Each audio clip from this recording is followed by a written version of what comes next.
이 세상 모든 질환에 대해 알아본다. 저는 모르는 게 없는 아라. 저는 세상 모든 것이 궁금한 우리예요.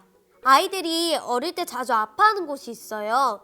바로 소리를 듣는 귀인데요. 맞아요. 중이염으로 고생하는 아이들이 많은데요. 오늘은 중이염에 대해서 서울대학교 어린이병원 소아이비인후과 박무균 교수님과 함께 이야기 나눠볼게요. 안녕하세요, 안녕하세요. 교수님. 네, 안녕하세요. 먼저 중이염이 무엇인지 정확히 알려주실 수 있나요? 사실 제가 며칠 전부터 귀가 잘 안 들리고 꽉 막힌 느낌이거든요. 이게 중이염이 맞나요?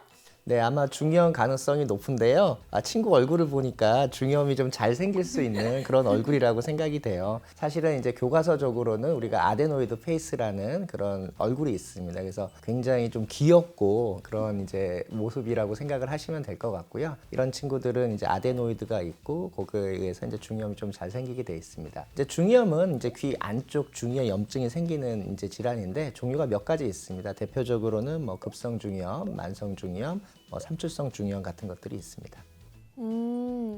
급성 중이염, 만성 중이염까지는 알아듣겠는데 삼출성 중이염이란 말은 어렵네요. 각각 어떻게 다른가요? 급성 중이염은 말 그대로 갑작스럽게 이제 생기는 거고요. 귀가 붓고 뭐 고름이 차고 그러면 이제 열도 나고 아프고 뭐 이제 그런 형태가 되고요. 삼출성 중이염은 보통은 이제 급성 중이염 끝나고 이제 생기는 경우가 많은데 이제 고름 대신에 맑은 액체가 이제 귀 안에 고이는 상태를 말합니다. 주로 이제 귀가 좀 먹먹한 느낌이 들 수가 있습니다. 증상이 조금씩 다르네요. 중이염이 생겼을 때는 어떤 치료를 받게 되나요? 중이염의 치료는 좀 상황에 따라 좀 다른데요. 급성 중이염은 이제 주로 항생제를 이제 치료를 하는 경우가 제일 많고요. 삼출성 중이염은 사실 좀 기다리면 저절로 좋아지는 경우도 많습니다. 근데 이제 삼출성 중이염이 좀 오래 가거나 이제 증상이 심한 경우에는 이제 수술을 해야 되는 경우도 있습니다. 저절로 회복되기도 하고 항생제를 먹기도 하네요. 그러면 만성 중이염은 어떤 증상이 나타나나요? 만성 중이염의 주요 증상으로는 이제 귀에서 진물이 나온다든지, 뭐 청력이 좀 떨어진다든지, 이제 귀에서 통증이 있기도 하고, 혹은 귀에 뭔가 꽉 찬 느낌이 들기도 합니다. 그리고 만성 중이염이 좀 심해지면 이제 고막에 이제 구멍이 생길 수도 있습니다. 와, 만성 중이염은 정말 조심해야겠네요. 그럼 이런 만성 중이염은 치료가 어려운가요? 아무래도 만성 중이염은 급성 중이염보다는 치료의 시간도 오래 걸리고 치료가 어려운 게 사실이긴 합니다. 하지만 적절히 치료를 받으면 개선이 될 수 있습니다. 이제 경우에 따라서 이제 고막을 복구하는 그런 수술을 해야 될 때도 있고, 그래서 중이염이 좀 오래되거나 좀 만성화되는 것 같으면 빨리 병원에 와서 진찰을 받는 게 중요하겠습니다. 중이염 치료 방법으로 수술적 치료를 말씀해 주셨는데요. 어떤 경우에 수술이 필요하게 되나요?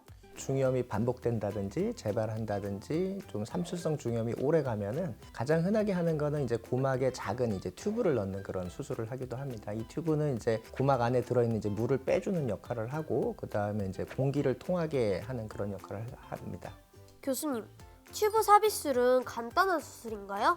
그리고 회복하는데 시간이 오래 걸리나요? 다른 수술에 비해서는 비교적 간단한 수술이라고 할 수 있고요. 하지만 이제 어린 아이들 같은 경우에 이제 전신 마취를 해야 되긴 하고요. 하지만 이제 수술 시간이 짧고 보통은 이제 통증이 크지 않기 때문에 수술이 끝나고 바로 이제 일상생활로 빠르게 복귀할 수 있습니다. 그렇다면 만약 튜브를 넣게 되면 아이가 성장할 때 교체를 해야 할 수도 있나요? 보통은 이제 고막이 아물면서 자연스럽게 빠지기 때문에 이제 교체할 필요가 없는 경우가 많고요. 재발을 한다든지 그러면 이제 교체를 해야 되는 경우도 있고 필요에 따라서는 이제 오히려 튜브가 안 빠져서 좀 빼야 되는 경우도 있습니다. 간단한 수술이라니 정말 다행이네요. 중이염을 예방할 수 있는 방법이 있을까요? 사실 이제 중이염을 예방하기 위해서 제일 중요한 거는 이제 감기에 걸리지 않도록 하는 겁니다. 우리가 이제 감기에 걸리지 않도록 하는 건 사실 좀 잘 알고 있는 이제 기본적인 위생 수칙이죠.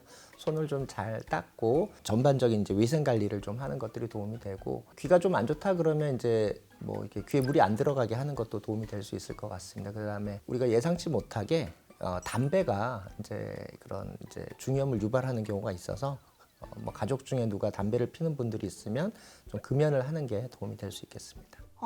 금연이 중요하다니. 우리 부모님 잘 들으셨죠? 그런데 교수님, 감기에 걸리면 왜 중이염도 잘 걸리나요? 사실은 이제 코하고 귀가 이제 서로 연결이 되어 있습니다. 비행기를 타면 귀가 좀 먹먹해지는 거 느끼잖아요. 이제 그런 식으로 귀랑 코가 연결이 되어 있고 거기를 우리가 유스타키오관이라고 부르거든요. 그래서 유스타키오관을 통해서 코에 있는 염증이 이제 귀로 전달이 될 수가 있습니다. 교수님 덕분에 중이염에 대해 정말 많이 배운 것 같아요. 귀 건강을 위해 항상 주의해야겠어요. 오늘도 함께 해주셔서 감사합니다. 다음에 또 만나요. 그럼 안녕.